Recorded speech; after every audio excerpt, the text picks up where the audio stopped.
আগামীকালের দৈনিক রাশিফল নিয়ে বিস্তারিত আলোচনা করব 12টি রাশির ভালো এবং মন্দ নিয়ে। এটা অতি পরিচিত প্রোগ্রাম। প্রত্যেকটা দিন আমি দৈনিক রাশিফল নিয়ে আলোচনা করি আপনাদের অ্যালার্ট করার জন্য। আগামীকাল 2 মার্চ সোমবার, চতুর্দশী তিথি, অশ্লেষা নক্ষত্র, অতি গণ্ডযোগ ও জন্মরাশি কর্কট। এবার আসুন 12টি রাশিকে নিয়ে বিস্তারিত আলোচনা করি। কোন কোন দিক থেকে ভালো, কোন কোন দিক থেকে খারাপ, সবটাই আলোচনার মাধ্যমে বোঝানোর চেষ্টা করব, আপনাদের অ্যালার্ট করার চেষ্টা করব। আগামীকাল 3টে রাশির জাতক জাতিকাদের অর্থপ্রাপ্তি যোগে হঠাৎ ভাগ্য বদলাতে পারে। 4 রাশি শুভ কোনো খবর পেতে পারে। আর 5 অবশ্যই সাবধান থাকতে বলবো। আলোচনা থাকবে, আলোচনা করব শেষ পর্যন্ত।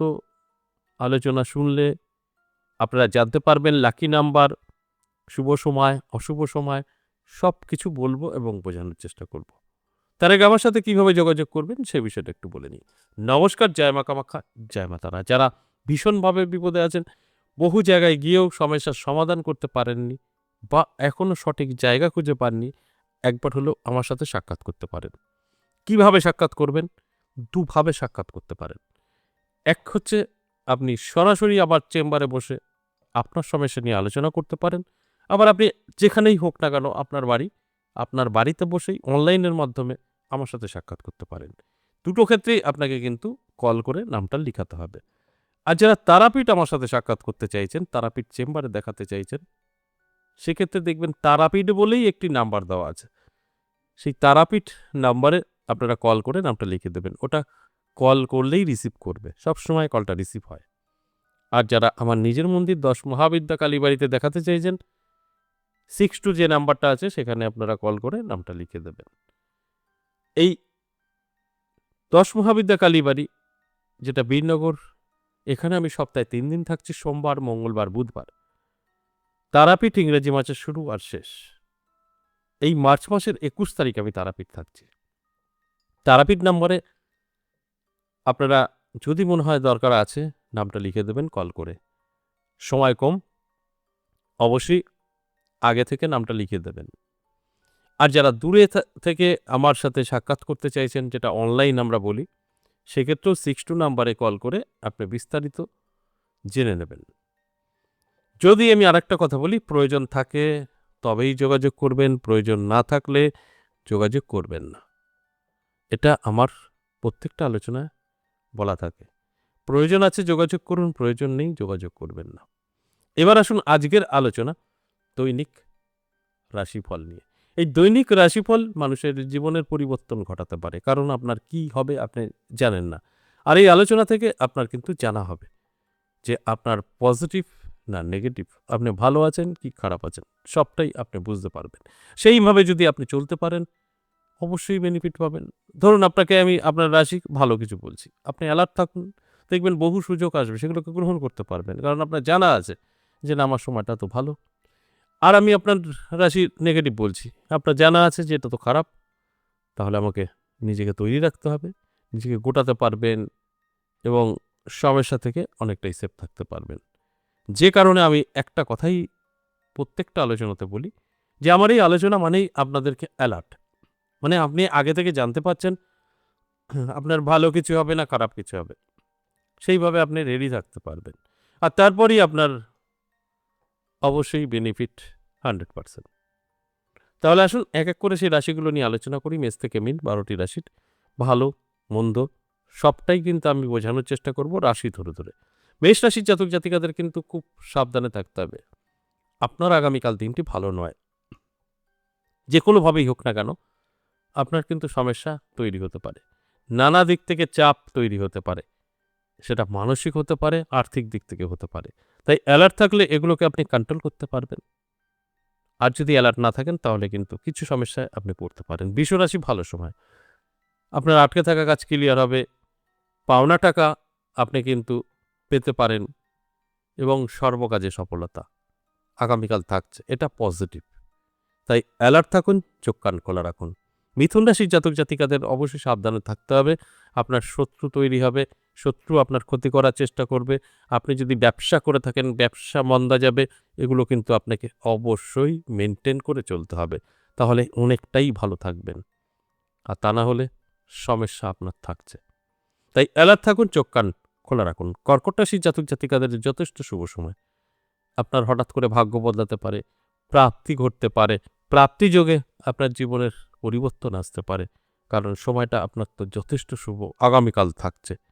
তবে আপনার অ্যালার্ট থাকা প্রয়োজন আছে। অ্যালার্ট থাকুন, আমার কথাগুলো মিলিয়ে নিতে পারবেন। সিংহ রাশির হঠাৎ অর্থপ্রাপ্তি আগামীকাল হতে চলেছে। আপনার মান যশ খ্যাতি বৃদ্ধি পাবে, সকলের কাছে প্রিয় হয়ে উঠবেন, কারণ আপনার সময় অত্যন্ত শুভ। আর এই শুভ সময়টা অবশ্যই ধরে রাখার চেষ্টা করুন, দেখবেন ভাগ্যের পরিবর্তন আপনার কিন্তু ঘটবে। কন্যা রাশির জাতক জাতিকাদের ক্ষেত্রে বলবো সাবধান থাকতে হবে। ব্যবসার দিক থেকে অনেকটাই চাপের মুখে থাকবেন, আর্থিক দিক থেকে পিছিয়ে পড়তে পারেন, কারণ আপনার সময়টা খুব একটা ভালো নয়। তাই অ্যালার্ট থাকাটা কিন্তু জরুরি। অ্যালার্ট থাকলে আমার কথাগুলো আপনারা কিন্তু মিলিয়ে নিতে পারবেন। তুলা রাশির জাতক জাতিকাদেরও বলবো সব ঠিকঠাক থাকলেও আপনার স্বাস্থ্য পারমিট করবে না, স্বাস্থ্যের প্রবলেম দেখা দেবে।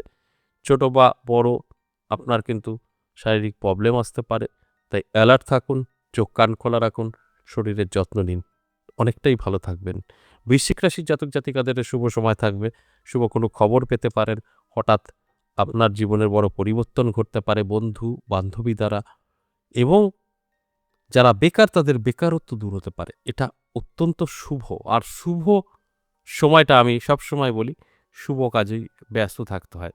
সেই জায়গা থেকে কিন্তু আপনি অনেক কিছু নিজেকে তৈরি করতে পারবেন। তাই আমি একটা কথাই বলি, এই আলোচনা থেকে আপনারা যদি কিছু শিখতে পারেন, অ্যালার্ট থাকতে পারেন, আপনার কিন্তু অবশ্যই মিলবে। আর নিজের মতো করে চললে মিলিয়ে নিতে পারবেন না। তাই অ্যালার্ট থাকার চেষ্টা করুন। ধনুরাশির জাতক জাতিকাদের ক্ষেত্রেও বলবো যথেষ্ট শুভ সময় থাকছে। নানাভাবে আপনার প্রাপ্তি ঘটতে পারে, আপনার সাথে ভালো কোনো ব্যক্তির পরিচয় হতে পারে, যে পরিচয় থেকে আপনি আপনার জীবনকে বদলে ফেলতে পারবেন। তাই আমি প্রত্যেকটা আলোচনায় আপনাদেরকে অ্যালার্ট করার চেষ্টা করি। অ্যালার্ট থাকলে আপনি এই সমস্ত আলোচনাগুলো মিলিয়ে নিতে পারবেন। তাই আপনার যদি ধনুরাশি হয়ে থাকে তাহলে চোখ কান খোলা রাখুন, অ্যালার্ট থাকুন। মকর রাশির জাতক জাতিকাদের সাবধান থাকতে বলবো। আপনার উটকো ঝামেলায় ফেঁসে যেতে পারেন এবং ব্যবসা মন্দা চলতে পারে, মানযশ খ্যাতি কমে যেতে পারে। এই দিকগুলো মাথায় রেখে চলার চেষ্টা করুন, তাহলে দেখবেন আপনি সব কিছু ব্যালেন্স করতে পারবেন, কারণ আপনার সময়টা খুব ভালো নয়। তাই মিলিয়ে নেওয়ার চেষ্টা করুন, দেখবেন অনেক কিছু বুঝতে পারবেন, অনেক কিছু আপনার সাথে মিলেও যাবে। তাই অ্যালার্ট থাকাটা প্রয়োজন। এরপর কুম্ভ রাশির জাতক জাতিকাদের দারুণ সময়, প্রাপ্তিযোগ, হঠাৎ ভাগ্য বদলানো, এগুলো কিন্তু ঘটবে। এর জন্য কি করতে হবে? অ্যালার্ট থাকতে হবে, চোখ কান খোলা রাখতে হবে, চেষ্টা পরিশ্রম করতে হবে। তবে আমার কথাগুলো আপনি মিলিয়ে নিতে পারবেন। আর যদি মনে হয় না আমার মতো করে চলবো, তাহলে কিন্তু কিছুই মিলিয়ে নিতে পারবেন না। তাই অ্যালার্ট থাকুন, চোখ কান খোলা রাখুন, দেখবেন প্রত্যেকটা আমার কথা আপনি মিলিয়ে নিতে পারছেন। আপনার সময় অত্যন্ত শুভ। সর্বশেষ মীন রাশি, দারুণ সময়। মীন রাশির জাতক জাতিকাদেরও প্রাপ্তিযোগ, হঠাৎ ভাগ্য বদলানো, এগুলো কিন্তু ঘটবে। তবে শরীরের একটু যত্ন নেবেন, স্বাস্থ্য আপনার সমস্যা তৈরি করতে পারে। শরীরের যত্ন নিলে আপনি ভীষণ হ্যাপি থাকবেন আগামীকাল। এই আলোচনাটা সম্পূর্ণ অ্যাভারেজ এবং সর্বজনীন, কিন্তু কিছু জাতক জাতিকাদের অবশ্যই জীবনের পরিবর্তন ঘটবে, যাদের গ্রহ ভালো থাকবে। রাহু, শুক্র, শনি, রবি, এই গ্রহগুলো অবশ্যই ভালো থাকতে হবে। এবার আসুন আগামীকালের রাহুকাল সময়, যেটা অশুভ সময় আমরা বলি। এই অশুভ সময় সকাল 7:25 থেকে সকাল 8:53, এটা অশুভ সময়। এছাড়া সারাটা দিন শুভ। এবার আগামীকালের লাকি নাম্বার, এই লাকি নাম্বার 12টি রাশির জন্যই প্রযোজ্য, 9, 7, 5 এবং 8। আশা করি বুঝতে পেরেছেন। আজ এ পর্যন্তই, আবার আসবো নেক্সট ভিডিও নিয়ে। ততক্ষণ ভালো থাকুন। নমস্কার।